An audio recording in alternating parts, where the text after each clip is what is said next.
முதல் செய்தி பார்த்தீங்கன்னா, தமிழகத்தை ஆளும் தாவேக்கா அரசாங்கம் குறிப்பாக நிதித்துறையிலிருந்து ஒரு வெள்ளை அறிக்கையை வெளியிட்டிருக்காங்க. அந்த வெள்ளை அறிக்கை ஏன் வெளியிடுறாங்கங்கிறது அது வேறு விதம். ஆனால் அந்த வெள்ளை அறிக்கையில் என்னென்னா, 10 லட்சம் கோடி அரசுடைய மாநில கடன் இருக்குது. பொதுத்துறை நிறுவனங்களில் வாங்கியிருக்கிற கடன்லாம் சேர்த்தா கிட்டத்தட்ட 13.18 லட்சம் கோடி கடனாக இருக்கிறது. 78,324 கோடி வருவாய் பற்றாக்குறை.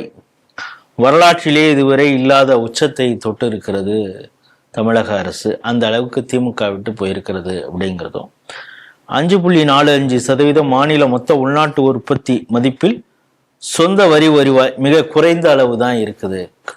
குஜராத் இதையெல்லாம் கம்பேர் பண்ணுறப்ப ரொம்ப கீழே இருக்குது அப்படிங்கிறது மாதிரிலாம் பல தகவல்கள் அதில் வந்திருக்கு. இல்லை என்னென்னா, குஜராத்தெல்லாம் அதில் பாராட்டியும் உண்மையை சொல்லி தான் ஆகணும். திமுக அரசு இப்படி ரொம்ப மோசமாக நிதிநிலையை கொண்டு நிறுத்தி இருக்கிறது அப்படின்னு சொல்கிறாங்க. இவங்க சில தேர்தல் வாக்குறுதிகளை சொன்னாங்க. அதை மடைமாற்றுவதற்காக இந்த வெள்ளை அறிக்கையா, இல்லை உண்மையிலே இந்த நிலவரத்தை மக்களுக்கு சொல்லணுங்கிறதா அப்படிங்கிற கேள்வி எழுது. நீங்கள் எப்படி பார்க்குறீங்க? இன்றைக்கு நான் பல கடையில் போகும்போது கவனித்த, என் காதில் விழுந்த செய்திகளை பார்க்கும்போது, மிகப்பெரிய அளவில் சாதாரண மக்கள் மத்தியில் இந்த செய்தி போய் ரீச் ஆயிருக்கு. இந்த 13 லட்சம் கோடி கடன் என்பதை பற்றி பல முறை நாம் CTVல பேசியிருக்கோம். எனக்கு தெரிஞ்சு நூற்றுக்கணக்கான முறை பேசியிருக்கோம். அண்ணாமலை அவர்கள் கூட பல முறை அவர் பாஜகவில் இருந்தபோது பேசியிருக்கிறார். ஆனால் அப்பெல்லாம் கூட ரீச் ஆகாது, சாதாரண மனிதன் பேசக்கூடிய அளவுக்கு ரீச் ஆயிருக்கு. அது மட்டும் இல்ல, எனக்கு தெரிந்த திமுகவை சேர்ந்த அபிமானி ஒருத்தர், திமுக கட்சியுடைய அதுக்கு தீவிரமான ஒரு தொண்டர்னு சொல்லலாம். அவர் அந்த தமிழ்ல தூய தமிழ் திட்டுவாங்க தெரியுமா, சென்னை பாஷையில செம்மொழியில ஓன்று ஆரம்பித்து ஒரு 3 சொல் உள்ள அதை கிட்ட நூற்றுக்கணக்கான முறை இதை சொல்லி ஸ்டாலினை திட்டினார் திமுக. அந்த அளவுக்கு ஒரு சாதாரண திமுக தொண்டர ஊப்பி அளவுக்கு இது போய் ரீச் ஆயிருக்கின்றது சொன்னால், ஒரு வகையில பார்க்கும்போது விஜய்க்கு இருக்கிற அந்த சோசியல் மீடியா ட்ரீம்ஸ், அதனுடைய ரீச் எந்த அளவுக்கு இருக்கின்றது பாராட்டுறேன். அதே நேரத்தில் என்ன சொன்னாங்க, இந்த வெள்ளை அறிக்கை படிச்சு பிரஸ் மீட்டை பேசும் பொழுது, எப்படி திமுகவில் தியாகராஜன் பிடிஆர் பழனிவேல் தியாகராஜன் அவர் தமிழை எப்படி கடிச்சு துப்புவாரோ, அதே போலதான் மரிய வில்சனும் கடிச்சு துப்புறாரு. அவர் பேசுற தமிழ் வாழ்க ஒரு மாதிரி புரியாதுதான் இருக்குது.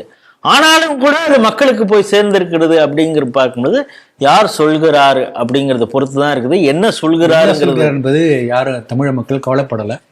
இருந்தாலும் ஒரு கருத்து போய் சேர்ந்திருக்கிறது. இத்தனை ஆண்டு கால திராவிட மாடல் ஆட்சியில தமிழகத்திற்கு இதுதான் நேர்ந்திருக்கின்றது என்கின்ற உண்மை சாதாரண மனிதர்களுக்கு போய் சேர்ந்திருக்கின்றது என்பது பாராட்டக்கூடிய ஒரு விஷயம். அதனால இது ஒரு பக்கம். இப்ப நீங்க சொன்னது போல அடுத்து இவங்களுடைய திட்டங்கள்லாம் செய்ய முடியாது என்பதற்கான எக்ஸ்கியூஸ், அதற்காக இதை சொல்லியிருக்கிறாரா என்று ஒரு சில கோணத்தில் சில பேர் சொல்றாங்க. தாய்மாமன் சீர்லாம் கொடுக்க முடியுமா? தாய்மாமன் சீர் கொடுக்க முடியாது, 3500 ரூபாய் மகளிர் உரிமை தொகை கொடுக்க முடியாது, தமிழ்நாடு முழுக்க பஸ் கொடுக்க முடியாது, இப்படி எல்லாம் முடியாது என்று சொல்வதற்கு முன்னோட்டமாக இதை சொல்லியிருக்கிறார் என்று ஒரு சில பேர் சொல்றாங்க. இன்னும் சில பேர் என்ன சொல்றாங்கன்னா, இந்த பை எலெக்ஷன் வரப்போகுது இல்லையா, அந்த எலெக்ஷன் முடிந்த பிறகு இன்னும் சொத்து வரி என்னென்ன தமிழக அரசு சார்பாக என்னெல்லாம் உயர்த்த முடியுமோ எல்லாத்தையும் உயர்த்துவதற்கான வாய்ப்புகள் இருக்கின்றது. ஏன்னா இந்த மாதிரி வெள்ளை அறிக்கை விட்டாச்சு, அதற்காக நாங்க இந்த மாதிரி பண்றோம். திமுக அப்படிதானே பண்ணது. ஆமா, அவங்க அதிமுக குறித்து ஒரு வெள்ளை அறிக்கை விட்டாங்க, அதுக்கப்புறம் தான் சொத்து வரி, குடிநீர் வரி, எல்லா வரியும் அப்படி வரக்கூடிய வாய்ப்பு இருக்கின்றது என்று சொல்கிறார்கள். போக போகதான் தெரியும் என்ன என்பது.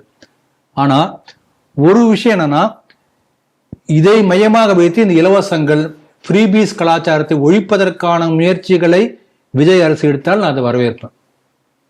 இவங்க என்னென்ன இலவசம் சொன்னாங்களோ, கவர்ச்சியான என்னென்ன தேர்தல் வாக்குறுதிகள் கொடுத்தார்களோ, அதை எதுவுமே செய்ய முடியாது என்பதற்காக இந்த வெள்ளை அறிக்கை விடப்பட்டிருக்குமே, ஆனால் அதை நான் வரவேற்கிறேன். ஏன்னா இது இதோட போகட்டும். ஒரு ஜெனரேஷன் இப்படி இல்லாம, ஃப்ரீபி இல்லாம ஒரு ஆட்சி நடக்கட்டும், அது நல்லது. அப்படி நான் பாக்குறேன். இந்த வெள்ளை அறிக்கையை பொறுத்த வரைக்கும் பல விஷயங்கள் சொல்லியிருக்காரு, டீட்டெயிலா சொல்லியிருக்காரு.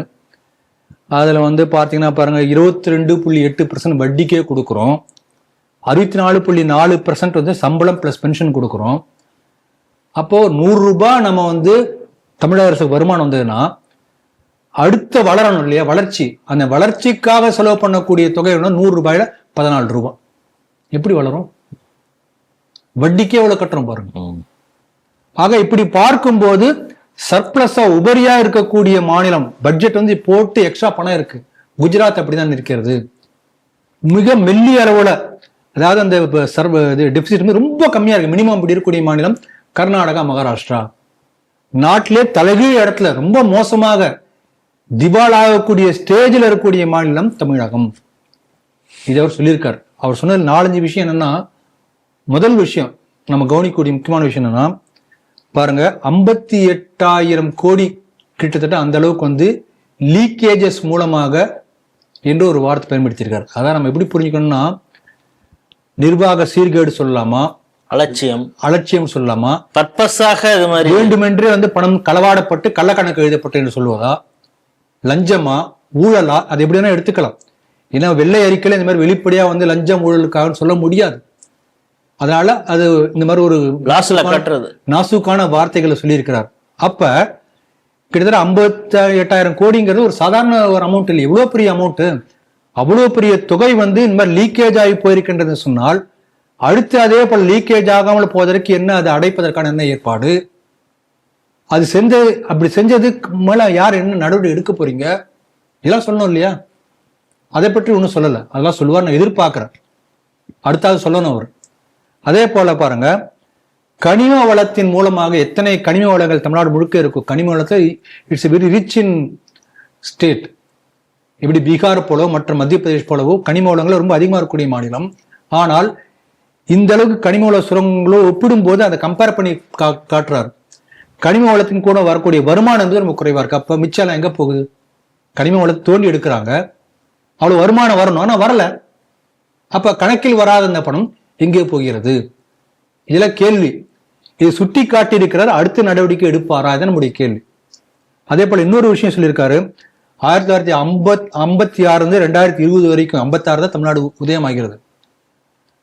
அந்த 65 ஆண்டுகள் தமிழ்நாடு உருவாகி 65 ஆண்டுகள்ல இப்போ ஒரு அரசாங்கம் இருக்குன்னா வந்து கடன் வாங்காம இருக்க முடியாது. ஏன்னா வந்து வளர்ச்சி திட்டம் இருக்கணும், பல மேம்பாட்டு திட்டத்துக்காக வளர்ச்சிக்காக கடன் வாங்கத்தான் செய்வாங்க, அது கட்டுவாங்க, அடுத்து திருப்பி வளர்ச்சி, இப்படிதான் இருக்கும்.